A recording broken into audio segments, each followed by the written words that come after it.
Today's guest popped out to me on Instagram. It was a picture of her using the Hide system, which is something I discussed in a previous episode with Jacob Krupp. On one of her blogs, she describes herself much better than I could, so I will just read from that. Quote, I am the proud author of 2 blogs and a female Marine representative for the Enlisted Club.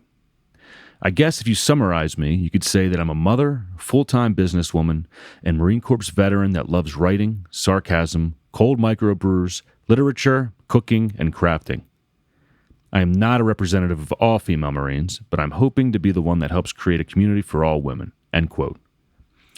We had a great conversation that will be divided into multiple parts, and in this episode, we'll be getting to know her a little better, and it'll supply context for the consecutive parts. Today, we're talking with Rachelle.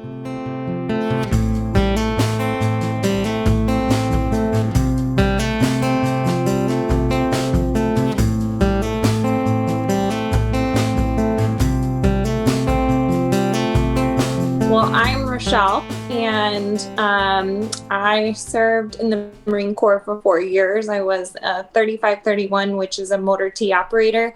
But ironic enough, I joined open contract in 2009, and I was voted worst driver right before that in high school. So the fact that I got motor T was just awesome. Yeah. Luckily for me and the Marine Corps, I found a home really as an 0411, which is a logistics specialist. And that's when I transitioned out, that's what I do now. So I work for a supply chain tech company that took me on before I even had a degree. They actually, so I'm from Michigan, and they have a program with veterans through the Michigan Works employment agency, and they came across me, and I've been there ever since. So I got my degree since then, and they've kind of stuck with me, and now I'm actually one of the youngest directors there. Holy crap. So it's pretty cool. That's awesome. That's actually really funny because when I deployed to Afghanistan, my driver didn't have his license, and he was driving this, MRAP massive truck on like cliffs and stuff. And I was like, and I had an anxiety in cars to begin with. I was like, Jesus, but he did pretty good. He didn't roll one truck, so. Good for him. Yeah. No, they didn't. They let me drive. They let me drive a handful of times. Never when I was deployed ever. Yeah. So it's were you a pretty good best that I driver while didn't. you were in, or no? Where Did I drive while I was in? Yeah, yeah. Did you drive while you were in the military in general? I drove. So in the Marine Corps, you go to Fort Leonard Wood for your MOS training, and then I was at Lejeune pretty much my entire enlistment, other than deploying. And they let me drive a handful of times. I had my license. I got through school. So obviously I was doing something right, but ultimately I sat behind a desk a lot as the dispatcher, and then in the S4. Yeah. They're scared. Yeah. Okay. So, and then in terms of military background, what branch were you in? I think we already know that. What was your MOS? When and how long were you in? And then when and where did you deploy? So I was in the Marine Corps. It was not my first choice, actually. So I actually come from a very small town. And in that town, there's only 2 permanent recruiters. It was the Army and the Marine Corps. And I'm actually an Army brat. My dad served 12 years. My mom served, that's a long story, but for another time. And I actually went in the Navy. And the Navy recruiter had about an hour drive every single time that he needed to see me, because I was ready to go. Like, once I made the decision, I was like, get me out of this place. I need to go, because if you don't, I'll probably back out. And so everything was pretty quick, but every time I had to wait for the recruiter, I'd be sitting outside the office waiting for him. And finally, the Marine Corps recruiter came up to me and he said, why haven't you thought about the Marine Corps? And I said, well, because cheerleaders don't join the Marines. And he said, well, let me show you otherwise. And I was hooked pretty much from that day That's so forward. funny. And I was insistent that I would do what we have been told we're the best of the best. So, and they drilled that from like day one. Um, and so I ended up, I wanted to leave so bad. That's why I did open contract, and I ended up getting 3531, which is a motor T operator. And I served for 4 years. So I was at Lejeune, which, oh, Yeah. please. But Lejeune's the one in East and then Coast, right? Lejeune is East what? Coast? Lejeune is East Coast, right? Because I know there's like two main ones, East right? Coast. Okay. Yeah. Yeah. So there's three. There's actually three main ones. It would be Cali, North Carolina, so Lejeune, and then Japan is our third MEF. Okay. Huh. So we consider those the three main. Lejeune is historically just the worst. Yeah. And but I deployed for a year, so I was at Leatherneck pretty much the entire year. And that's in Helmand, right? Yeah. Okay. Your recruiter interaction, is that pretty typical of Marine recruiters? I feel like someone else told me a story about how the Marine recruiter came up, and it was just like a damn. Well, it was like a bulldog, I guess, that just came in, and it was like came out of nowhere and convinced them. Yeah. Fitting. Okay. Yeah. And yeah, he was aggressive, which kudos to him in looking at it now. So actually I'm on the commercial side of the business, and that's the type of person you want, is somebody who's very aggressive. And he wasn't aggressive with it. He was just very matter of fact. Assertive. And you made a mistake. Let me show you. And by that point I hadn't gone to MEP. So it really was my decision of what I want to do. And he scooped that up and changed my mind that night. And it was no going back. My mom hated it, despised the idea. So of the Marines specifically, like she didn't mind you going in the military, but she didn't want you to go in the Marines or something else. She didn't want me to go to the Marines. Okay. Her reasoning was they don't go to cool places. Yeah. I can't hate on that. Yeah. Because it's not technically inaccurate. So yeah. I mean, I guess San Diego's kind of cool, right? But I'm trying to think. They also go to embassies. Yeah, but I wasn't, I mean, there's a specific MOS. I wasn't a part of that. Okay. So yeah. I wouldn't have no chance. I don't know. I don't know if they have other MOSs going there, because it just wasn't in the cards for me. Right on. Yeah. I got Lejeune. Yeah. I got Fort Knox, Kentucky, which was traditionally a tanker base, but I was in the infantry, so they did a weird, it was like and I was in the Army, but so it was kind of weird. I figured. Yeah. But that was interesting because we went there and there's all these ranges were just a bunch of tank ranges, and like in Kentucky, I mean, it's pretty shitty. Louisville, Kentucky is very cool, the city, but the surrounding area, just like most bases, it was pretty crappy. But yeah. That's how Fort Leonard Wood was. I would say Fort Leonard Wood was the worst place. It was even worse than Lejeune. Yeah. We regard Lejeune as difficult because it's like officers go there and they are so by the books, whereas what I've heard from West Coast Marines is they're pretty lenient and pretty like have that Cali type mentality. Yeah. They don't have that in Lejeune. They are so like they go there and they are on your butts 24/7. So that's how it was. Yeah.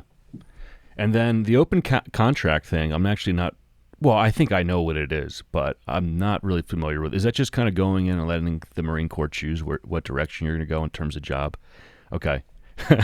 Yes. So. And I will say this for anybody who wants to join, because when you join open contract, a recruiter's job is to get you, and I can't knock that. That is their job. They have numbers that they have to meet. They have quotas. Yeah. And I love my Marine Corps recruiters. I love all recruiters because that is just a job that I would not want to have. But one of the things that they would say is they'd show you all MOSs and say your potential is to get all of these MOSs. And in reality, I have never heard of an open contract that has gotten anything other than like motor T or food service. I would say those are the big two guys, because they just need a lot of bodies to fill that. So I'm not saying it couldn't happen. I'm sure there's a diamond in the rough with an awesome ASVAB score. But of all the people that I knew that joined open contract, it was either food service or motor T. Yeah. So. Okay. And then motor T. So I think I may have had another name for that. I think we may have called it something different. Is that working in the motor pool? Is that like working on vehicles and stuff? Yep. Okay. And yep. then it's not the mechanics. That's a different MOS. Okay. It's the actual operators. Like doing the logistics of the whole thing, like, scheduling and stuff, or they're like driving vehicles. So driving. Okay. Like driving the. I know you said that earlier. Funny because I'm such a. Yeah. Yeah, I'm a terrible driver. Terrible. So that MOS that I mentioned, the 0411, that is true logistics where they're setting up the routes, even whether you're deployed or not. And that's eventually where I moved into. So that I loved that job. I absolutely loved that job. But motor T was just not for me. Yeah. Driving truck was not for me. Yeah. Did they have to make you get like a CDL or anything? Did you have to learn how to use air brakes or any of that crazy stuff? Or it's been so long. You do have licensing that you get at Fort Leonard Wood. So in your MOS school, you do have to get an actual operator's license where I could do Humvees and I could do 7 tons. And I passed that. I didn't have any issues passing it. I've just historically always been a bad driver. I'm 31 and I can admittedly say I'm not the best driver of my Jeep. So it just wasn't the MOS for me. Yeah. That takes a lot, for somebody to actually admit that. I mean, I could be a horrible driver and I'd still say I'm a good driver. So everybody does. No, I know I'm bad. It takes a lot of self-reflection and honesty. That shows that. Okay, so then, so you got out of the military, and then, so did you grow up in Michigan? You did, right? Yes. You said a small town. I was raised and grew up here. And then you came back after?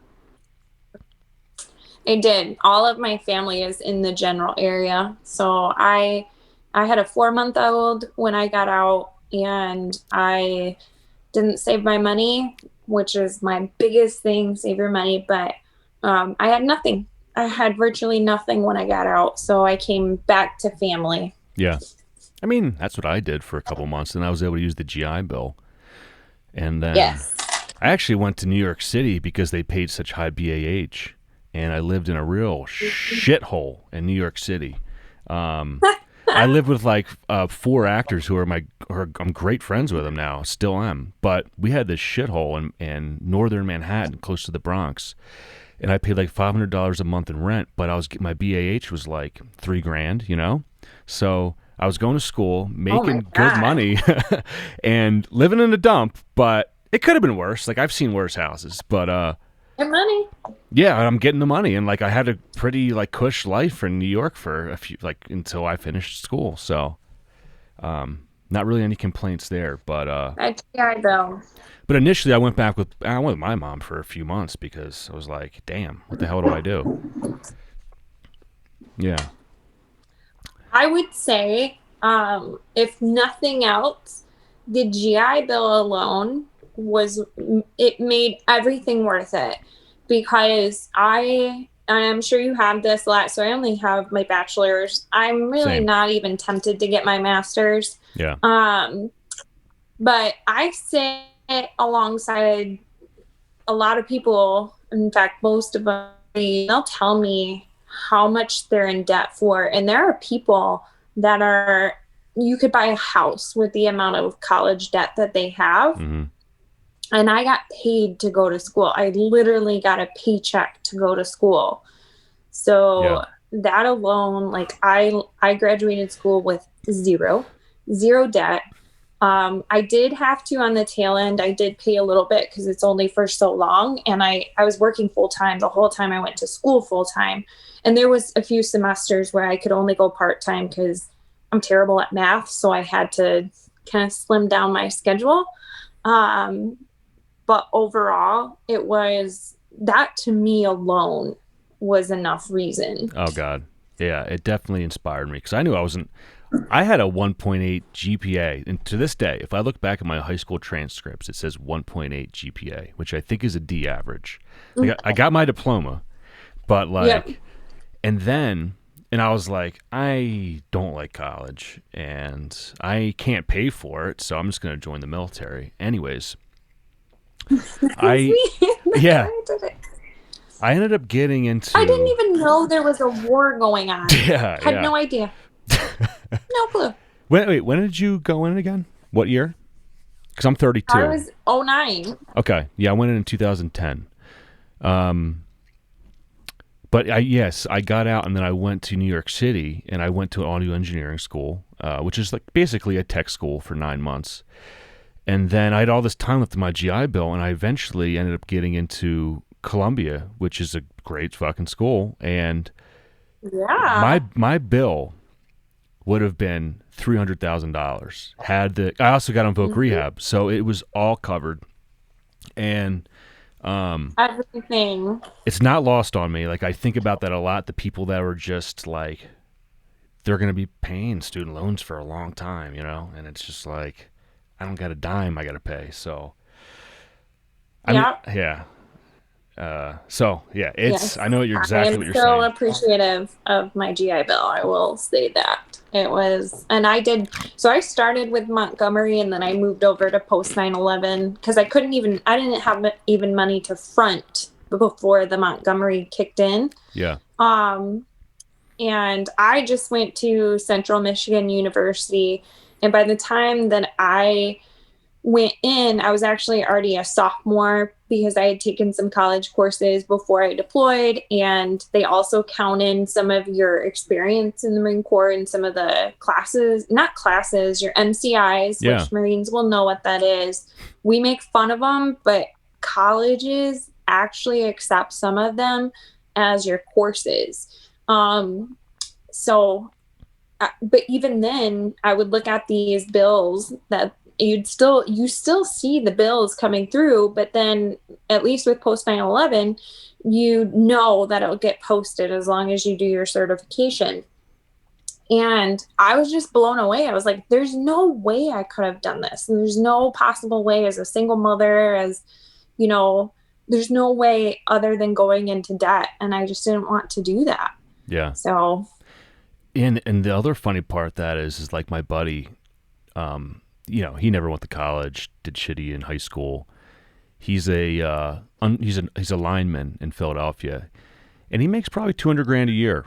And so it just goes to show like the blue collar work there's a lot of money in it. And if I didn't have this benefit, I would totally go the blue collar route and just do something like that, like electrician. They just make a ton of money, and like it's just it's kind of forgotten, or it's just kind of looked over, I guess. But yeah. So then, how'd you get into the whole blogging thing and all that? Because that's pretty cool. You don't see a lot of like creative veterans, and you do, but like I could say that 95% of the veterans that I was in with, like, they're not doing anything really creative like that right now, which is fine. But you did. And so like, what was your process with that? Honestly, coronavirus kind of pushed me into it. Yeah. I have been a writer since I could freaking write. I mean, my parents have short stories of mine from, when I was 7, 8 years old. And from that, and then I went to high school and it wasn't cool to write. So I left it at that, but it's always been an outlet for me, and I lost it for the longest time. And I'm 31 years old. So I had a lot of other priorities going on. And I used to travel all the time for work. And even though I would want to write so badly, I just didn't have the time to do it. And then coronavirus hit. And I have been quarantined in my house. Quarantined now is I can still go out, but day to day, like Monday through Friday, I'm usually home 24/7. And it just gave me that opportunity to write. And I Yeah. thought, okay, well, what's compelling? Because my degree is in business management. I work on the commercial things for my business. So I understand marketing, and you need to have a niche. That's the fact of the matter is you need to have a niche for people to be interested in what you're conversing about. And I thought, well, the military has always been my niche, being a female Marine and having that experience.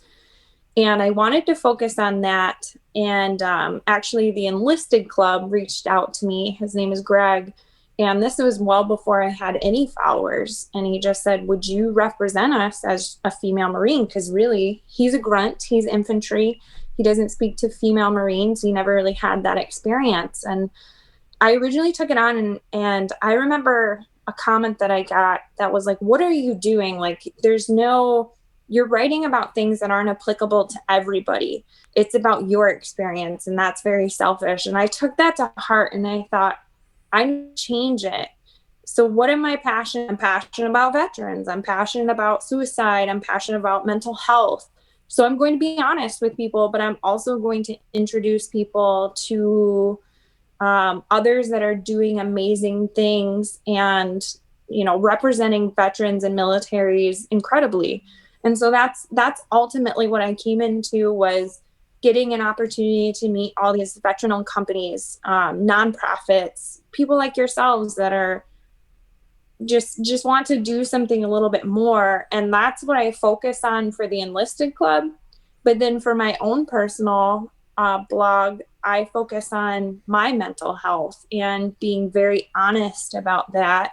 And I think people appreciate it because I don't think, there's always sugarcoating. And I've written things while I'm triggered because I do have PTSD, non-military related. But I've written as I'm triggered, and I didn't take it down because I wanted people to know that's what it's like. It's not pretty, and here's all the facts. I'm going to give you the pretty and the ugly. So Yeah. that was very long-winded. That was great. That was great. And yeah, what's funny about that? I took a poetry class, and they actually told me the opposite thing, which was that I would try to make these poems all broad and deep and talk about like huge broad issues, and then they were like, you should try to hone it. It was all women in that class. It was like me, like I'm a decently large guy. I'm like 6'1", I've got tattoos and shit, and here I am in this college class with like a bunch of 18-year-old like women, and their hair's buzzed and stuff, and but it was a good class. But so anyways, and they're like, you should don't bring it in a little bit, just personalize your poems. And but the intention was, yeah, it's Lady Leatherneck, so it's not just right, Rachelle. It's reach out to others that right, have had these experiences. And when I legitimately, to this person who left that comment, I can't thank you enough. Like, I wasn't offended by it. I actually tried to reach out to that person, like, tell me what I can do, because yeah, I want to represent female veterans and female Marines the way that they deserve to be represented. But then I started going down this path of, I don't just want to make it male female. I want to just make it people who are doing good shit. yeah, And I want to make sure that their voices are heard, their businesses, whatever they stand for, is heard. And so that's just kind of how it evolved, and it's still evolving, but that's ultimately what I'm looking to do. yeah, yeah. No, that is awesome. And I saw that, like, cause I saw what I did was I tagged, a couple like veteran things on Instagram, and I was like, maybe I'll, something will come across my eye. I'll find something that's interesting or something. And Mhm. and then I saw you at the Hyde. Yeah, I saw you at the Hyde, and then I was like, huh, let me. I think actually, I saw you before, and I was like, oh, that's a pretty cool pic. And then I saw the Hyde, and I was like, let me investigate a little bit more. And I was like, damn, she's doing some pretty cool stuff. And so that's why I wanted to hit you up. And so once again, thank you for doing this. But yeah, that's awesome. I I talked to a guy last week who just got granted a bunch of land in like a structure on Kentucky. Who his plan is to help veterans with like a more long-term style assistance. So like if they're really like in bad shape and they need somewhere to live for like up to a year, he'll like house them and stuff. So that was pretty cool too. Yeah, Yeah. that's awesome. So There's so many people out there that are doing such great things. And even if they're a for-profit business, yeah. the fact, like, of all the veterans that are for-profit, first of all, even if they're for-profit, every single one of them donates to veteran causes. I mean, a part of their profits, they'll do, fundraisers. So that type of community is something that we should be screaming from the rooftops. Like, this is what we need, not big corporations. It's people like this that have the courage to do that. And secretly, I want to be an entrepreneur. I just don't know what that would be. Yeah. And so until God shines a light on me and says, here's your purpose, I'm going to promote. And even after, I'm going to promote people that are doing something bigger than themselves, no matter what it is, because I'm just proud to be a part of that community. Absolutely. Yeah. Yeah, the only entrepreneur thing I could see myself doing at the moment, there's two things. One is stupid. One is I friggin' love I might support it. I friggin' love seltzer water. And I thought about like putting the money down and like getting some like beverage consultant to help me like construct some seltzer water and then sell it. The other thing would be a gym, but that's tough. Like my one buddy owns a gym, and it's probably the best gym I ever been to. But like I mean, that guy's getting up at 5 and like doing the early classes, and it's just like a lot of work, and Yeah. it would be a lot. And I get lazy, so I don't think I'd be a great motivator. But You're honest. yeah, My first job out of the Corps was actually at a part-time gym. And I will say this, and I'll never forget it. So, two things about that experience. First, they've never seen their equipment so clean and their bathrooms. And I won't necessarily equate that to the Marine Corps. I developed OCD, and I was just phenomenal for them because it would be just perfectly clean. yeah, But obviously, they always were like, "Oh, she's a Marine." No, I don't think it's just the OCD. yeah, But then the other was that was my first introduction. So you're infantry, mm-hmm. and I can't speak for Army females. I can speak for, I can't even speak for Marine females. I'll speak for myself here. But we're very sensitive to infantry because that's usually the group that is the most judgmental of females. Mm-hmm. From my experience. Definitely, and yeah. There's no females in the infantry. Because of that, I was very sensitive to the veteran community. And when I was at the gym, actually, I met some Vietnam vets, and they just accept you in. They don't care who you are, what your sex is. They were just so supportive. And so, I mean, it was a rough life. I was working part-time and going to school full-time at that time. I'm so thankful for that. Yeah. So thankful for that. Did you ever go to a VFW at all? I wonder what that would be like for a woman, I never actually been to one by myself. Yeah. I've thought about it, but I haven't been there. What's funny is, so I have a lot of family that's been military. Oh, here's my baby. You want to say hi? It's my little guy. Hey, buddy. How's it going? Hola. Yeah, that's my 4-month-old. He's 8 now. Yeah.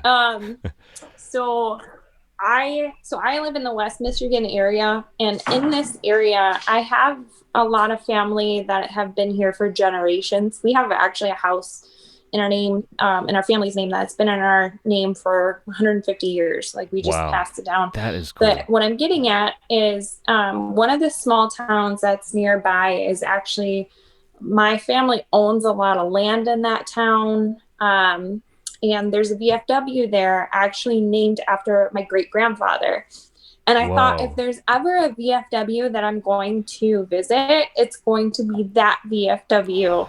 Because if they have Whoa. anything to say, I'll be like, well, first off, I'm the only one in my generation of this family that went into the military, and I'm a female. So Yeah. call it what it is. That's badass. So you legit have a Isn't that serious crazy? military lineage in your family. Both sides. Wow. Both sides. So the one I'm referencing is on my maternal side, Mm-hmm. where on my maternal side, I have a grandfather who went to the Korean War. I have an uncle that was in the Army.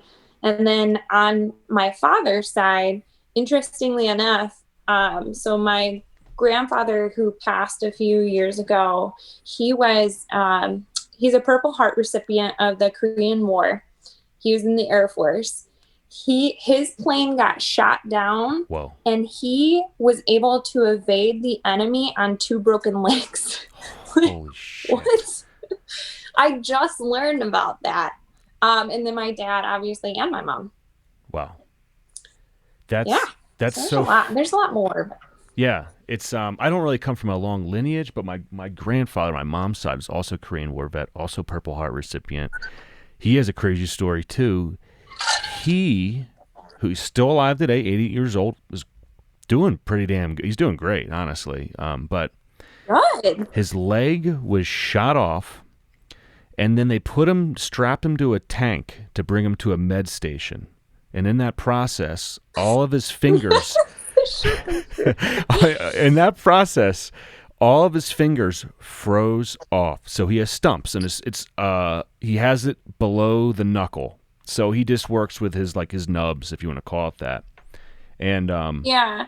and I'll tell you I mean, you wouldn't even know the guy was in the military if you talked to him. It's just crazy. But that's funny. That's just funny. It just reminded me of that since you just said that pretty gnarly Korean War story about your grandfather. I know, just 2 broken legs. Let me go ahead and get away from the enemy. Yeah.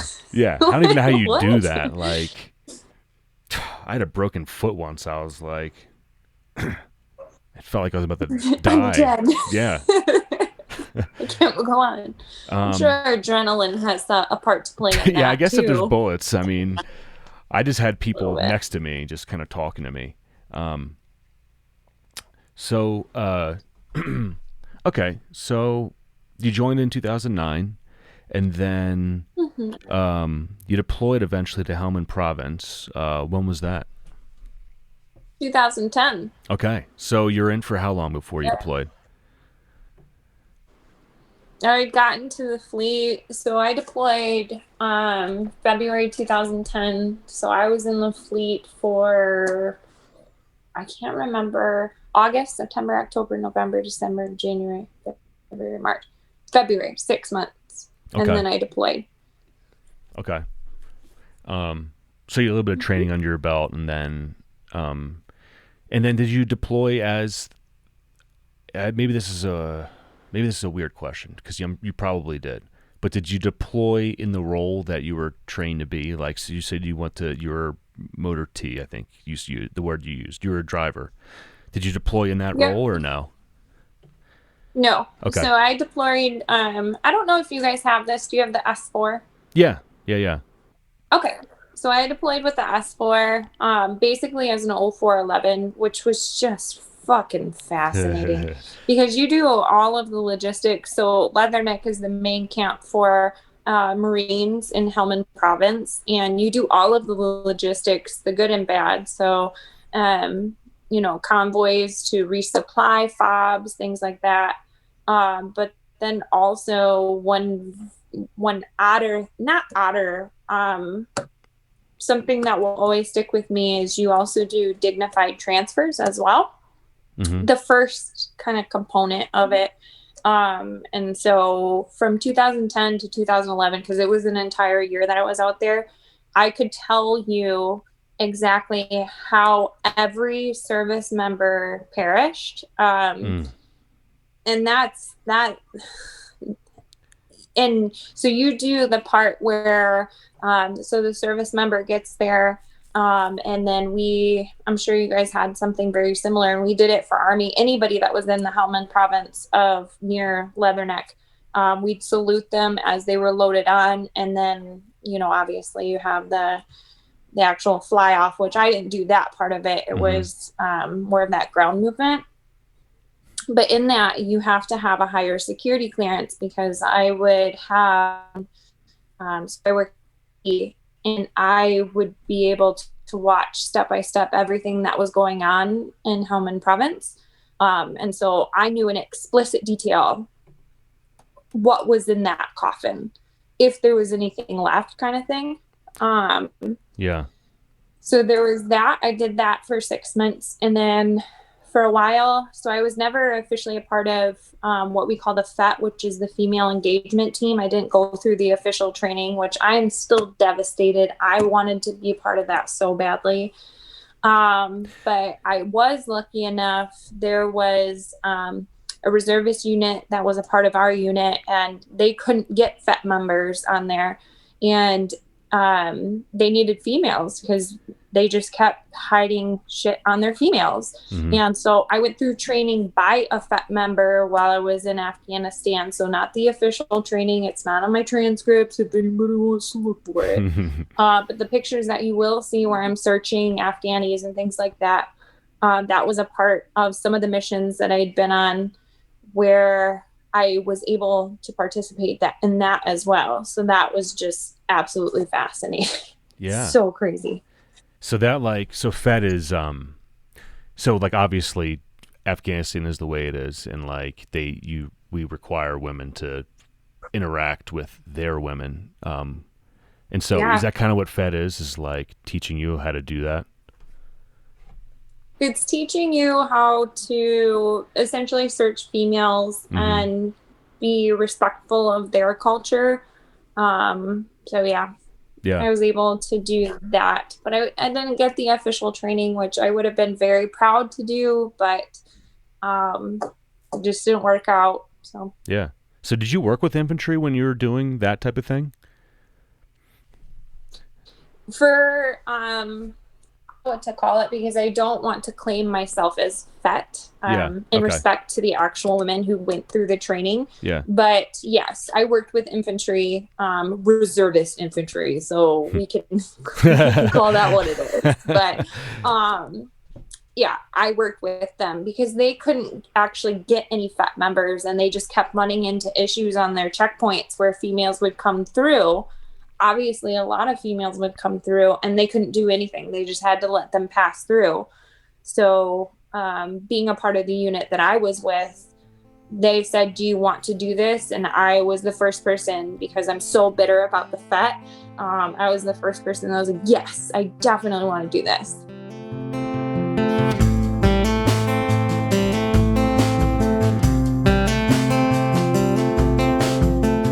If you'd like to check out Rachelle's personal blog, visit her website at freedomandfleurs.com. And I really think I'm saying fleurs correctly, but I'm not totally sure. If I'm not, I will totally re-record that. Or you could find some of her other writing at theenlistedclub.com. Her Instagram is also Freedom and Fleurs. You can also head to intheaterpodcast.com for some extra content of Rachelle. And if you're digging this podcast and want to help out, give it just a good old-fashioned rate and subscribe. Let's just see what the hell's going on there. If you're interested in telling some of your own deployment stories, you can reach out to me at intheaterpodcast@gmail.com, or go to the website where I have a nice form that you could fill out in the schedule a chat section. The podcast is also on Facebook and Instagram if you search for In Theater Podcast, and there I will post pictures of our guests and their experiences that they're talking about. Thanks for checking out the podcast. Stay chaotic, and I will see you next time.